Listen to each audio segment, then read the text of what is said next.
khusus kepada kota Sungai ini untuk menangkal barangkali kita secara komprehensif. Ini kan sudah ada bagian-bagian Pak. Cuma kita memberikan informasi contoh urusan kenakalan, urusan kriminalitas itu kan ada pihak kepolisian dan lain sebagainya. Nah, gejolak-gejolak yang kecil riak-riak ini oleh pemerintah memberi andil kepada kita sampai ke tingkat kabupaten kota, yaitu seperti ini, seperti FKDM sebenarnya itu BIM kabupaten kota, kemudian FKUB membuat kerukunan umat beragama tingkat kabupaten kota, bahkan forum pembahuran. Kenapa? Supaya terjadinya tujuannya persatuan dan kesatuan. Walaupun ini telah dibuat, ternyata kapasitas kita tentu ada batas-batas. Oleh karena itu kita dibawahi oleh Badan Kisbangpol Kota Sungai.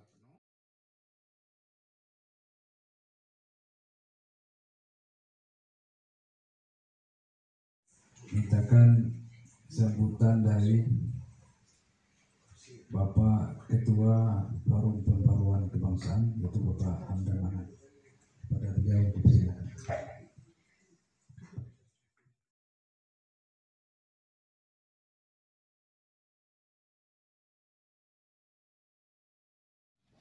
Yang terhormati Ketua FKDU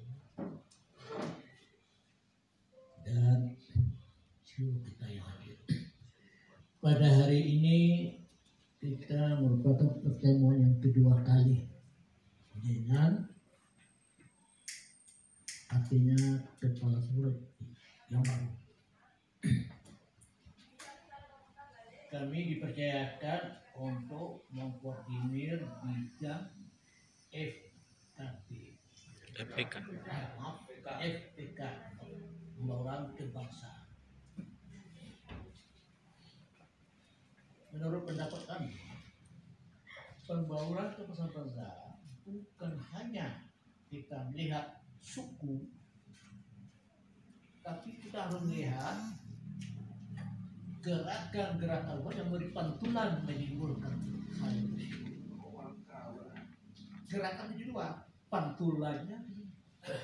Sebagai contoh, kami pernah menyelesaikan keributan warga negara Indonesia dari Tionghoa. Kurang lebih berkata bahasa kabupaten perebutan kuburan.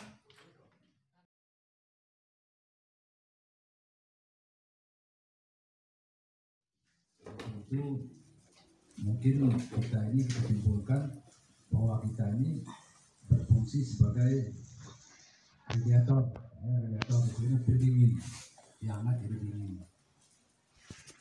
Jadi memang itulah mungkin yang kita alami. Dan saya juga menyadari sebulan ke belakang, ya setelah saya di Kisbangpol ini, kadang-kadang banyak yang saya hormati Bapak Kepala Kisbangpol serta Pak Sekretaris perangkat. Yang saya hormati Bapak Ketua FKDM, FKUB dan Bapak FPK, beberapa anggota yang perangkat desa, DPD dan tokoh masyarakat. Pada intinya mereka siap mendukung program pemerintah kota. Kemudian dari Bapak yang lain silakan. Ayo Pak. Terima kasih dan saya hormati Pak Ketua Kepala Badan Kisbangpol, Ketua FKDM Pak Damhar, Ketua FKUB Buya Basul, dan Ketua FPK Pak Hamdan Manan, dan seluruh semua Kita yang hadir yang saya hormati, Allah wabarakatuh. Yang kami hormati Bapak Kepala Badan Kesbangpol, yang kami hormati Pak Ketua FKDR dan Bapak Ketua FKUB dan orang tua kami Bapak Aman Abdurrahman, yaitu sebagai Ketua FPK. Seterusnya yang kami hormati kepada Bapak-Bapak, saudara yang terakhir. Kita selalu bersyukur kepada Allah karena dengan izin Allah kita dapat datang. Selawat dan salam tercurah kepada Nabi Muhammad sallallahu alaihi wasallam, rahmatan lil alamin. Tadi sebelum kami mengusul-usulkan ini, kami sangat tertarik apa yang disampaikan oleh Bapak Ketua FKDM, Bapak Ketua FKUB, juga orang tua kami FPK. Tariknya apa? Ini kalau kita ibaratkan ini kemudian ada mesin pencacah, nah itu sasarannya adalah kompos.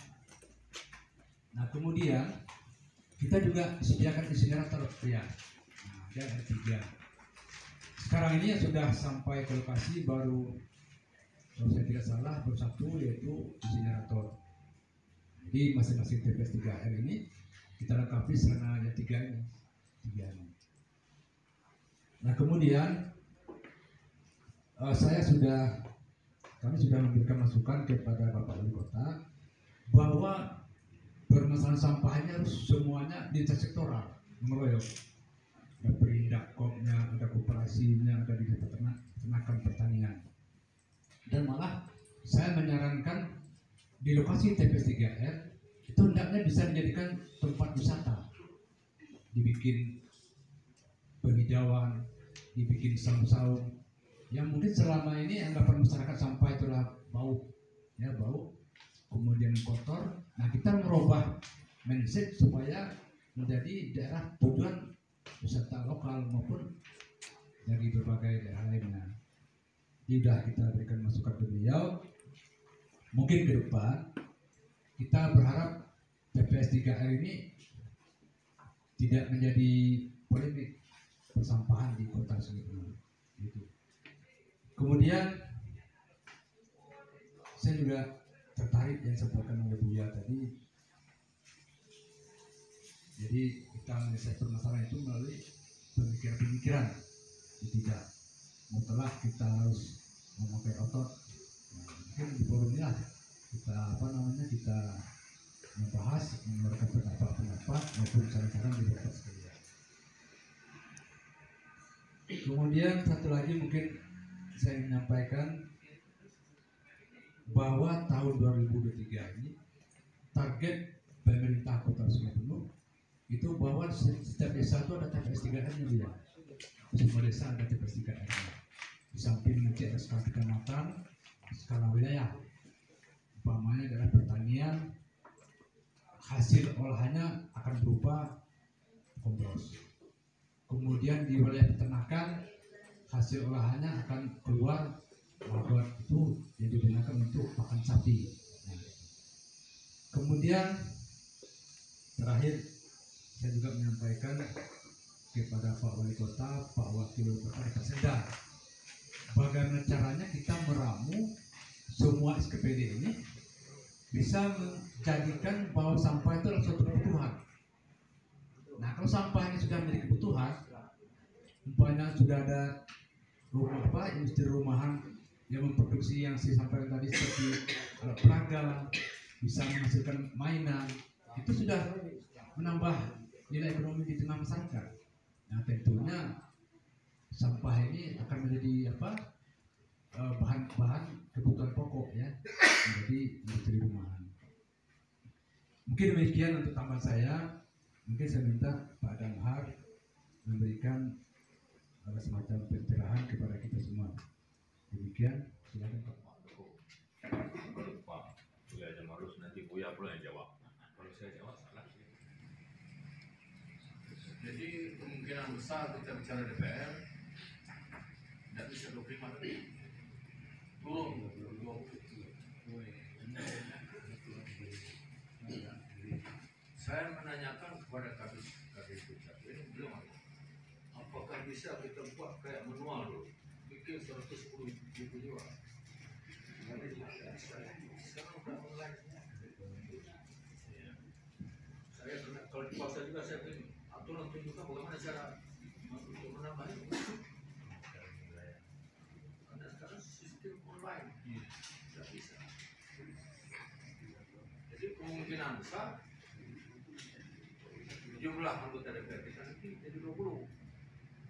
Kemudian perkembangan per hari ganti Dukcapil menyampaikan bahwa suatu hari itu orang melahirkan yang harus melahirkan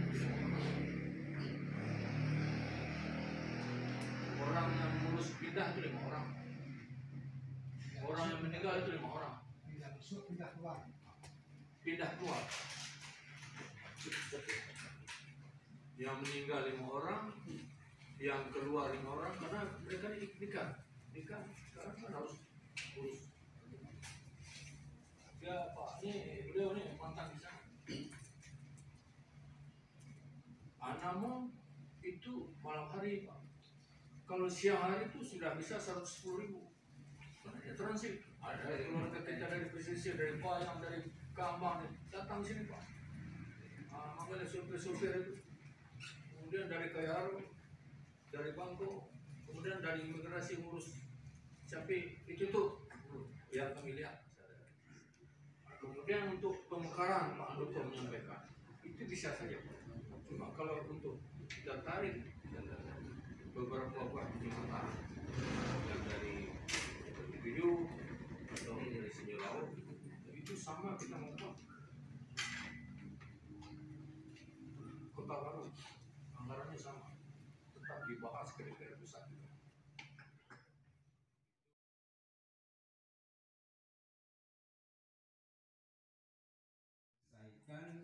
Bahkan memberikan info dan masukan yaitu tentang moderasi beragama, bukan agama dimoderasi.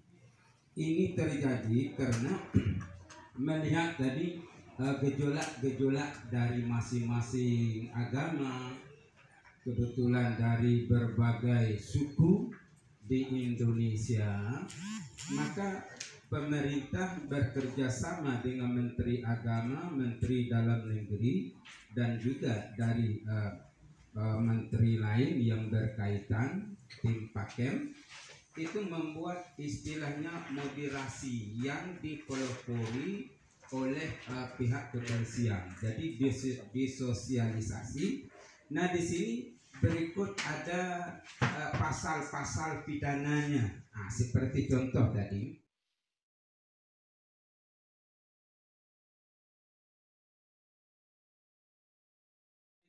Adanya moderasi beragama yang akan diterapkan sampai ke desa-desa, supaya apa? Supaya terjadinya keharmonisan di dalam menjalankan agama-agama. Kenapa? Sebenarnya menurut Islam la ikraha fiddin qad tabayyana minar rusyd. Silakan, tidak ada paksaan dalam beragama. Hanya saja orang Islam yang tidak menjalankan agamanya, dia itu dikatakan oleh Rasulullah, Islam minan nas, kafirun minallah. Islam pada manusia, kafir di sisi Allah. Sebenarnya persoalan agama, Bapak ya, Bapak saya kebetulan sering mengikuti seminar internasional. Jadi ternyata memang kaji ini mesti kembali kepada usul asal itu. Kalau bicara ruh, contoh bahasa hati saja, maupun orang misalnya bahasa lain-lain, ketika bahasa hati yang berkata seperti orang bisu misal mengatakan, berarti orang tahu itu bahasa hati. Dikatakan panas, orang tahu tidak perlu melalui logat artinya bahasa, tetapi dengan bahasa hati semua orang tahu. Nah, inilah yang sedang dimiliki oleh pemerintah, mengembalikan sesuatu persoalan ini kepada agama masing-masing. Jadi silakan kemerdekaan beragama. Contoh saja, di dalam Islam dikatakan jagalah diri kamu ya ayyuhallazina amanu ku anfusakum wa ahlikum naro. Jagalah diri kamu, hai orang beriman, jagalah diri kamu dan keluarga kamu dari api neraka. Contoh saja, saya punya ponakan, punya anak, punya keluarga. Nah, saya mengajak mendoktrin orang lain di masjid seperti ini, sementara di keluarga saya masih banyak preman-preman, banyak pemabuk-pemabuk. Nah, inilah yang oleh pemerintah dibuatlah moderasi agama, artinya jalan tengah menurut ukuran agama-agama secara inti, memberikan ruang kepada para pembesar, pemuka-pemuka agama untuk menyelesaikan. Kalau bahasa adat itu pakai belik masing-masing, jadi pakai masing-masing. Insya Allah saya mengenai Jamiatul Islamiyah 12 Maret 1971 dilahirkan bersama dengan Sekbegul Kaf. Nah, walaupun fitnah-fitnah dari Kerinci, padahal beliau ini mulai mengembangkan kaji itu tahun 1931. Itu makanya Master Mak Yamin datang ke sini, itu hadiahnya SMA 1, rumah sakit, dan termasuk juga yang lain-lain. Kenapa Master Mak Yamin sedang ngaji sama beliau? Tahun 48, 55, 58 beliau jadi menteri datang ke Kerinci. Jadi makanya ketika sekarang beliau meninggal, saya yang minta maaf ya. Saya kebetulan selalu ikut bagaimana kami kembangkan ini melalui kampus-kampus. Jadi ternyata hampir seluruh kampus-kampus agama Islam, termasuk juga di misalnya di University Mekah, kemudian di Amerika, Prancis, di Belanda, di Jerman, termasuk juga di Italia. Di Italia kita sudah bertemu dengan perwakilan, kita sudah bertemu dengan Paulus 2 kali itu. Bicarakan, ternyata benar Mas, kalau bicara tidak ada persoalan. Cuma Nabi mengatakan kullu mauludin yuladu alal fitrah fa abuhu yuhawidani ayu masyirani ayu majisani. Jadi setiap anak dilahirkan dalam keadaan suci tidak berdosa. Hanya kedua orang tuanya lah yang jadi anak itu Yahudi Nasrani. Artinya ketika dia lahir di Jawa tentu bahasa Jawa, adat Jawa. Dia lahir di Chinese misalnya tentu bahasa Cina. Lahir di Kerinci bahasa Kerinci. Jadi maka disitulah barangkali kalau kita bicara tentang hati sebenarnya mudah. Pakaikanlah menurut agama kita masing-masing. Tidak ada satu agama pun yang tidak bicara tentang kebaikan. Hanya saja perilaku dipengaruhi oleh pikiran, perasaan, keluarga, anak, istri, dan lain-lain sebagainya, sehingga kebenaran di hati ini dia terkontaminasi. Nah, kalau kita demikian itu bukan benar asal usul kejadian tubuh dari Adam, sehingga memicu inilah yang memicu yang dinamakan ingkar. Jadi maaf, kalau kita di dalam Jamiat Islamiyah tidak mengatakan orang non-Islam itu kafir. Kenapa diambil dari walazi khalaqakum faminkum kafirun wa minkum mu'minun? Dianya Allah menjadikan di antara kamu ada yang kafir dan ada yang mukmin. Yang kafir itu unsur, ada di dalam setiap tubuh manusia itu ada unsur keingkaran. Ini yang mesti dikaji. Ada unsur keimanan. Kenapa? Nah, ketika itu yang dibicarakan dapat memisahkan antara wala talbisul haq kabil batil wa taktumul haq. Ini pasti. Nah, kenapa orang kadang-kadang tidak pernah berdiskusi?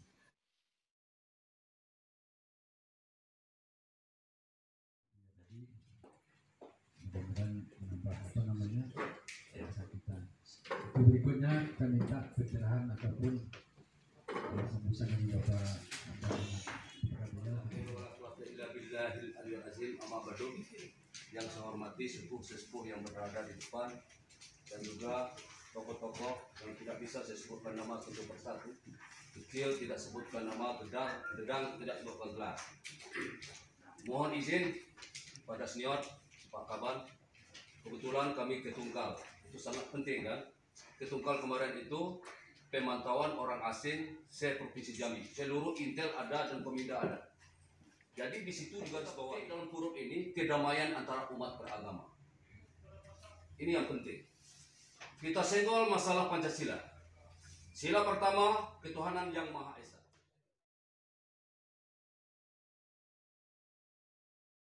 Menambahkan sedikit yang disampaikan oleh bapak-bapak dan pertanyaan yang bapak-bapak berikan tadi.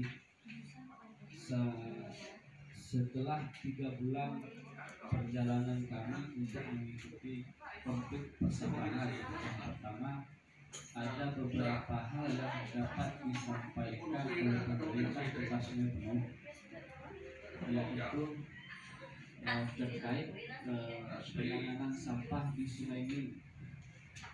Di Sungai Ning telah disepakati oleh pemerintah desa dengan forum masyarakat, adat dan segalanya, itu telah disetujui untuk